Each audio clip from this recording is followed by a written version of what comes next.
Kembali lagi dengan saya Kalimas Sadah dan hari ini saya akan mengajarkan ke teman-teman mengenai gimana strategi bertahan di market yang volatile.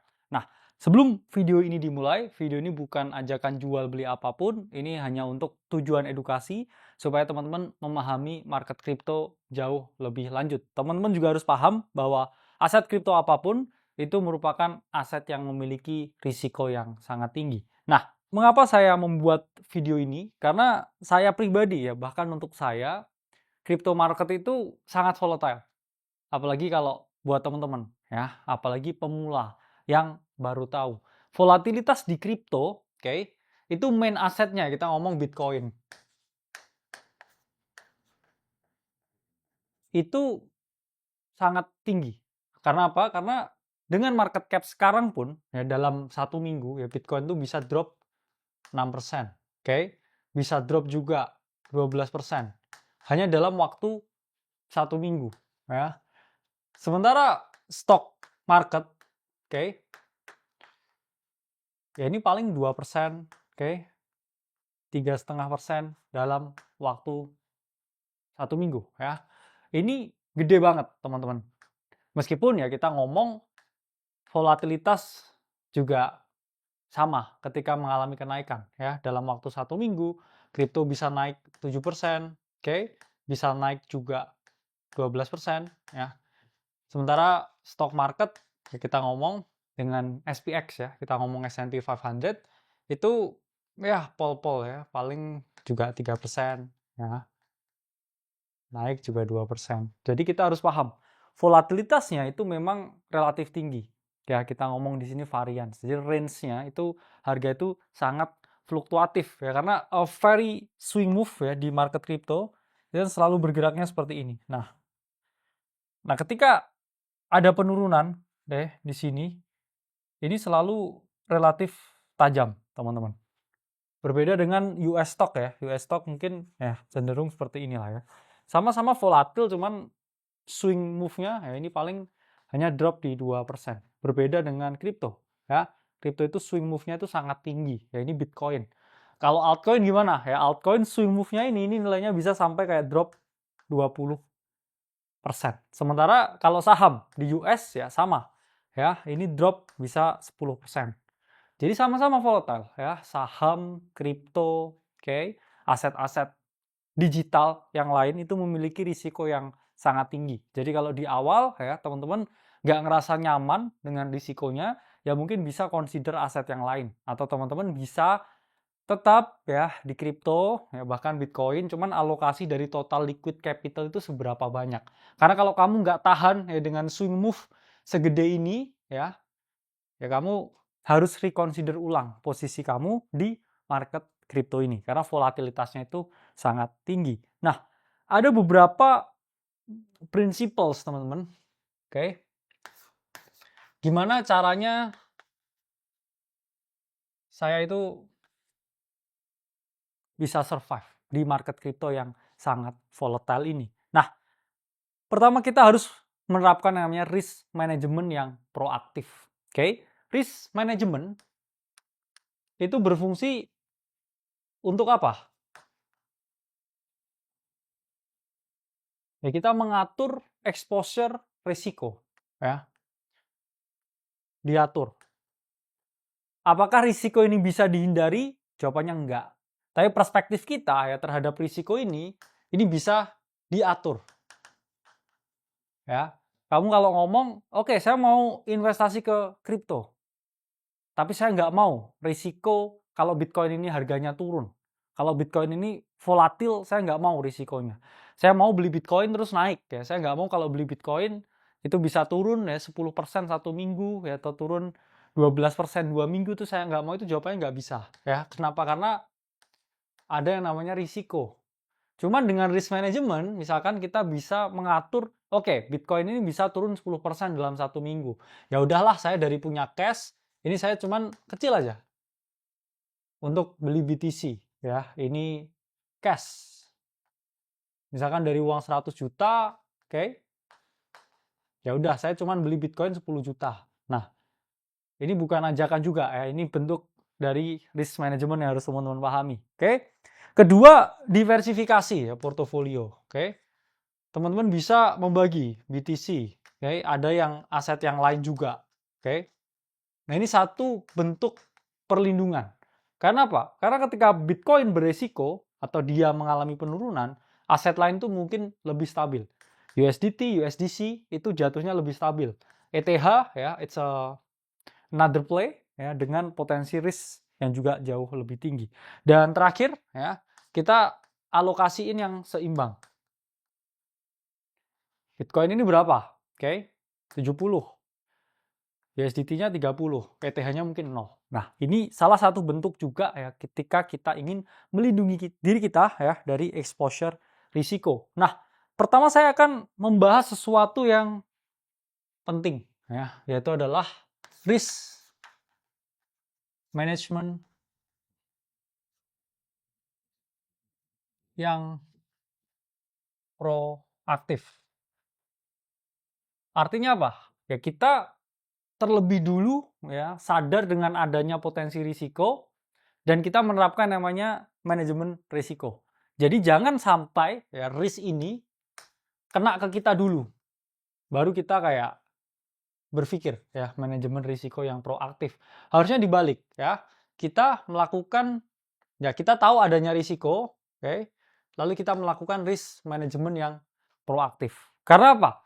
Kesadaran itu akan lebih jauh daripada hal yang bencana ya sifatnya. Jadi sedia payung ya sebelum hujan itu jauh lebih oke ya.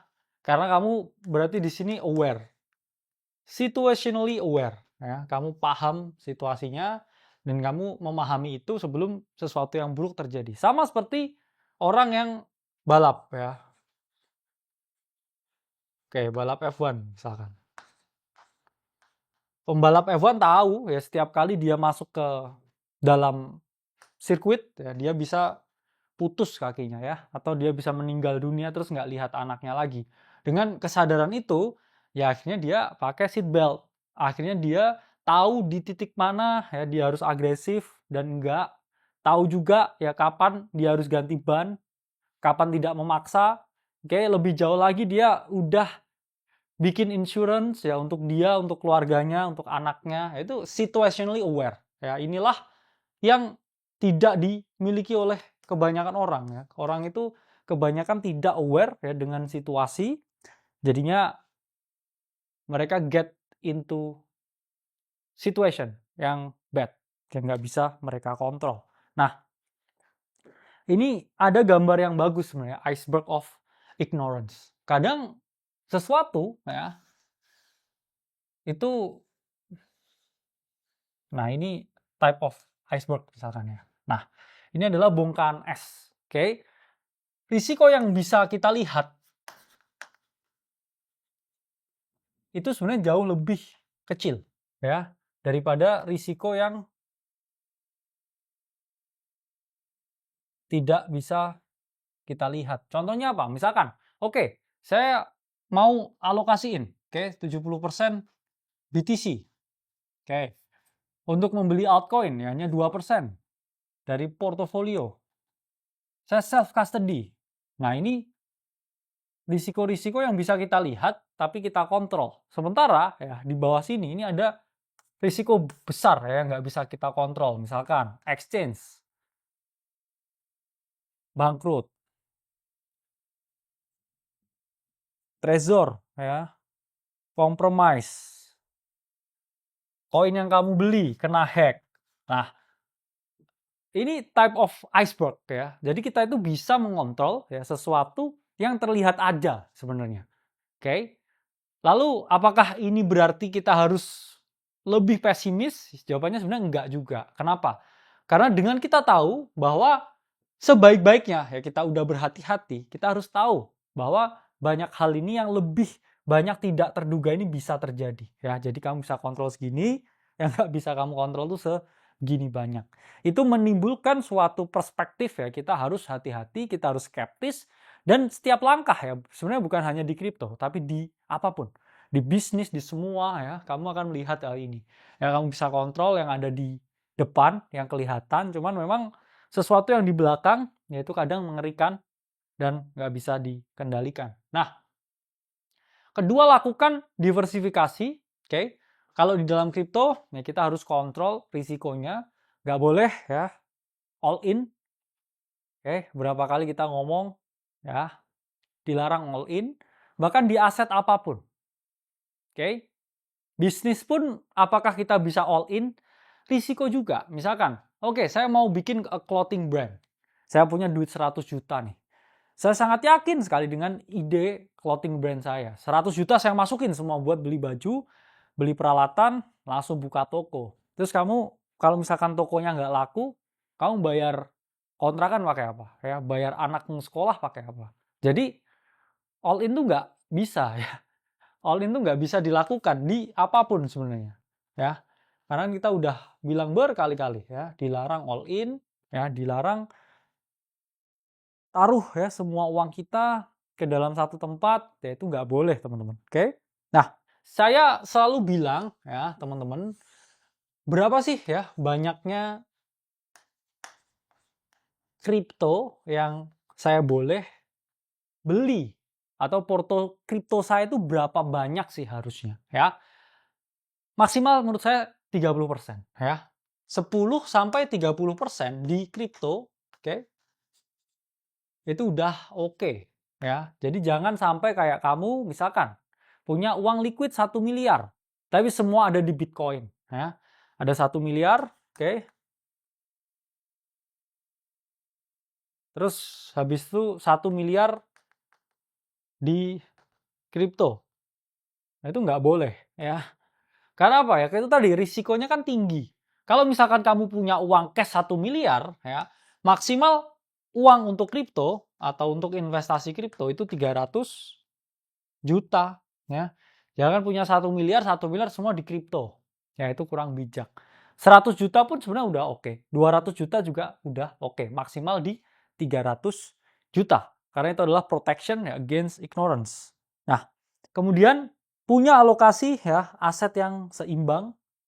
Saya udah bilang ya ke teman-teman, core satellite, oke. Ada bumi, ada bulan ya. Nah, kita harus paham ya alokasi. Pertama, ini alokasi yang menurut saya agresif ya. Karena apa? Karena Bitcoin itu ya seperti planet, ya ETH itu seperti satelit. Kalau teman-teman punya keyakinan yang tinggi, oke, di market kripto, ya misalkan itu juga udah maksimal 30% dari teman-teman punya liquid capital. Teman-teman punya duit 100 juta, maksimal oke 30 juta saya mau invest ke kripto. Ya ini bisa dengan formasi ya. 70% di BTC, 30% di Ethereum. Ya, ini adalah super agresif. Oke. 70% di Bitcoin, 30% di Ethereum. Berarti kamu tidak menyisakan room for error, kamu nggak punya cash buffer, ya. Kamu 70% Bitcoin, 30% Ethereum. Karena kamu percaya ya dengan tesis smart contract pertama yang diadopsi oleh institusi. Ya. Ini catatan, bisa kamu gunakan komposisinya ketika kamu sangat bullish dengan market crypto, kamu sangat yakin ya ini masih ada red cut, tahun ini masih bisa naik lagi. Ini ya, ini super agresif. Cuman sekarang risikonya relatif tinggi. Kamu menerapkan komposisi ini ya dengan kita yang sudah mendekati ya penghujung siklus bull market. Nah, atau yang kedua ya, alokasi yang cukup moderate. Artinya apa? 70% itu bisa kamu di BTC, oke? Sementara 30% lain di stable coins, ya. Ini bisa USDT, USDC, ya, dan lain sebagainya. Ini moderate strategi. Artinya apa? Kamu hanya punya conviction ke Bitcoin dan itu nggak masalah. Karena apa? Ya kamu kalau tiap pagi nggak perlu lihat 10 aset yang lain. Kalau kamu punya 10 altcoin ya kamu harus lihatin ya altcoinnya. Tapi kalau kamu hanya punya strategi seperti ini 70% di Bitcoin ya kamu pagi Oke, Bitcoin 107.000. Oke, Bitcoin 110.000. Fokusnya di BTC. Nah, selanjutnya, ya ini alokasi yang menurut saya kalau market itu berubah ya dari bull market ke bear market, ini alokasi yang ideal. Oke. 70% itu untuk stable coin. 30%-nya untuk BTC. Kenapa saya ya nggak ngebolehin ya ini safe OTW bear market nih? Kenapa saya nggak ngebolehin jual semua Bitcoin-nya? Karena satu ya teman-teman, Bitcoin itu tetap akan bertahan ketika bear market. Kalau ada bear market, Bitcoin itu akan tetap bertahan. Saya pun nggak berani ngehold Ethereum ketika bear market. Sementara ya 70% USDT, USDC ya ini bisa kita utilize ya ketika bear market, entah itu untuk trading atau kita untuk staking, farming dan lain sebagainya, itu bisa kita utilize di sini. Sementara kenapa kita nggak boleh jual ya semua Bitcoin selain dia akan bertahan di bull market? Pertama, takutnya ya ketika teman-teman melakukan trimming, nah market tiba-tiba naik lagi nih sebelum dia turun. Kamu takutnya di sini kalau nggak punya exposure sama sekali, kamu akan merasa FOMO ya. Tapi ketika di sini masih ada 30% sisa, kamu nggak akan merasa FOMO. Dan ketika kamu masih punya 30%, ya ketika dia OTW turun, di sini kamu masih perhatiin asetmu. Dan nanti ketika datang waktu yang tepat, ya, bola matamu masih kebuka, ya, jadi kamu bisa melakukan pembelian ya ketika market ini mau rally lagi. Nah, dan ketika keadaan ini, ya, baru di sini ya 70%-nya ini kamu realokasikan ketika market udah cool off lagi. Cool off dalam artian udah ada parabolic race yang signifikan ya, terus kamu udah happy ya dan kamu lihat opportunity ya, buying opportunity. Oke. Ini adalah strategi yang aman.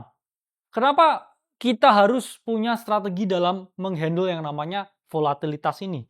Karena teman-teman harus paham ya, harus ngerti dan juga harus tahu bahwa banyak sekali krisis yang berpotensi happen di kripto ya. Apa aja sih krisisnya? Ya, krisis itu ya kita ngomong suatu fase yang tidak menyenangkan. Ya pertama adanya siklus bear ya. Ini mungkin bukan krisis, teman-teman ya. Cuman ini adalah sesuatu yang sebelumnya ya, kalau kita lihat data historis menunjukkan ya Bitcoin drop 77% di siklus sebelumnya ya. Siklus sebelumnya lagi drop 84% dan seterusnya. Jadi siklus bear itu sebelumnya selalu ada ya. Sebelumnya selalu ada. Apakah akan ada lagi? Ya, jawabannya saya nggak tahu, tapi sebelumnya selalu ada ya. Jadi kita prepare for this kind of scenario. Oke? Karena ya kita lihat ya, kalau misalkan ada ya potensi penurunan, apakah kita siap dengan penurunan 78%? Itu kalau teman-teman pegang 100 juta, tinggal ya 22 juta ya. Pertanyaannya apakah teman-teman siap? Jadi teman-teman harus prepare for the bear ya skenario. Nah, selanjutnya ada yang namanya potensi black swan.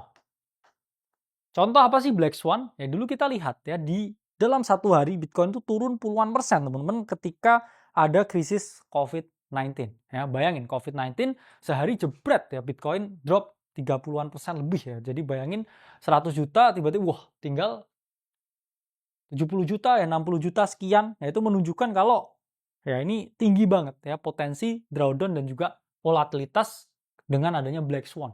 Apakah COVID-19 ya akan terjadi lagi? Ya kecil kemungkinan.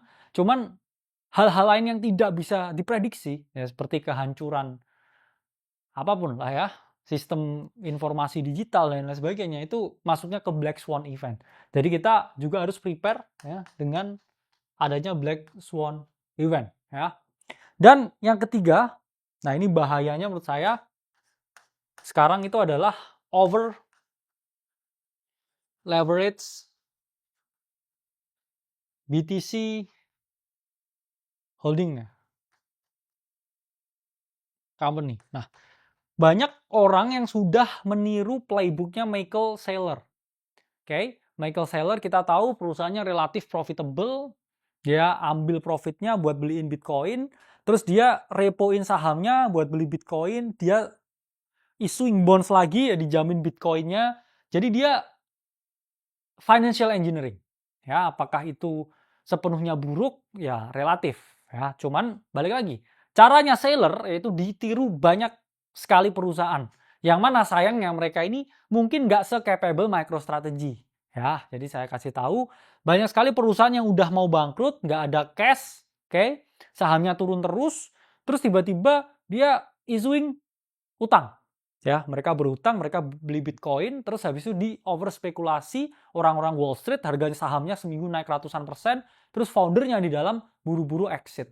Ya, itu adalah risiko juga ya yang saya lihat karena ini Bitcoin Treasury Strategy ya ini meningkat terus teman-teman dari waktu ke waktu ya. Sekarang udah sampai 134 perusahaan. Ya, bayangkan kalau ya 134 itu nggak sebagus MicroStrategy, ya niru-niru strateginya MicroStrategy, ya itu menurut saya ya bukan sesuatu yang sustain. Dan saya melihat itu sebagai suatu risiko yang harus kita perhatikan dan juga kita pertimbangkan. Nah, gimana sih caranya bertahan di market yang cukup volatile?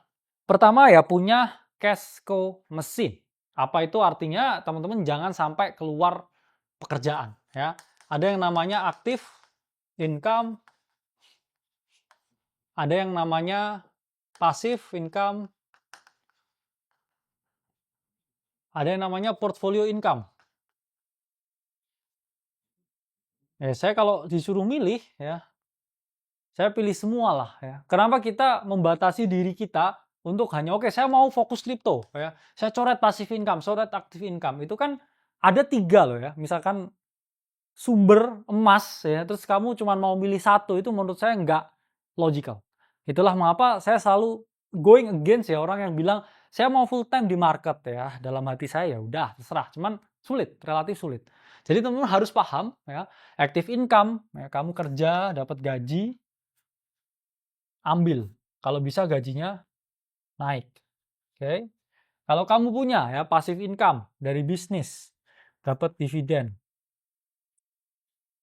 ambil ya. Terus kalau portfolio income ya, kamu beli Bitcoin dan Bitcoin naik, kamu dapat capital gain, ambil ya. Jadi jangan ya kamu ngerasa nih udah dapat, karena banyak ya beberapa hari ini saya banyak ketemu ya teman-teman di market dan mereka ngerasa oh saya udah dapat 1 miliar pertama dari kripto. Saya bisa fokus ya di kripto dengan asumsi marketnya akan naik terus. Ya, itu hal yang sangat sangat tidak boleh dilakukan. Ya, kalau bisa malah kamu punya gaji sisanya ya kamu masukin portfolio, punya dividen dari bisnis ya dapat beberapa ke portfolio income lagi ya. Jadi jangan diputus keran yang bisa kamu minum ya. 2, siapkan cash buffer ya. Saya udah bilang ke teman-teman jangan all in ya di kripto. Kurang bertanggung jawab dan kurang bijak. Teman-teman harus punya ya alokasi duit ya, duit di bank, oke. Duit di stablecoin, di wallet digital. Ini kalian harus pegang duit ya di luar ya. Mungkin di sini nggak apa-apa lah ada BTC ya. Cuman jangan sampai ya seperti ini semua BTC. Nah ini jangan ya. Kalian harus punya cash buffer. Kalau apa ya, kamu nggak bisa bayar rumah sakitmu ya pakai Bitcoin. Oke, misalkan kamu sakit, oke, kamu nggak bisa ya bayar pakai Bitcoin. Rumah sakitnya nggak terima Bitcoin ya. Rumah sakitnya terima ya rekening bank ya. Ini harus kamu fokuskan, oke? Selanjutnya ya jangan ragu reevaluasi posisi kalau lihat ya ini misalkan market. Nah, misalkan kita ada di posisi sini. Kamu beli suatu alt. Ini turun 15%. Terus kamu tahu bahwa wah, ini kayaknya ini Bitcoin udah di sini ya. Nah, ini ada potensi turun. Potensi distribusi. Oke, di penghujung cycle ya kamu bisa reevaluasi apakah saya harus hold altcoin ini atau harus saya jual dulu nih ya sebelum dia turun lebih dalam. Nah, jadi kamu harus yang melakukan reevaluasi posisi. Dan terakhir ya memiliki mindset long term, karena saya udah bilang ya, banyak sekali ya orang yang seperti ini ya, buy sell, buy sell, buy sell, buy sell ya. Terus portonya minus 40%. Sementara orang yang begini ya, nah ini portonya biasanya plus 300% yang begini ya. Jadi harus paham ya, bahwa kita memikirkan potensi dari aksi yang kita lakukan, jangan hanya kita cari ya potensi-potensi, cuman kalau potensi nggak ngasih kamu money ya, jangan dilanjutin ya, karena itu hanya akan membebani kita semua. Oke, semoga video ini bermanfaat. Sampai jumpa di video selanjutnya.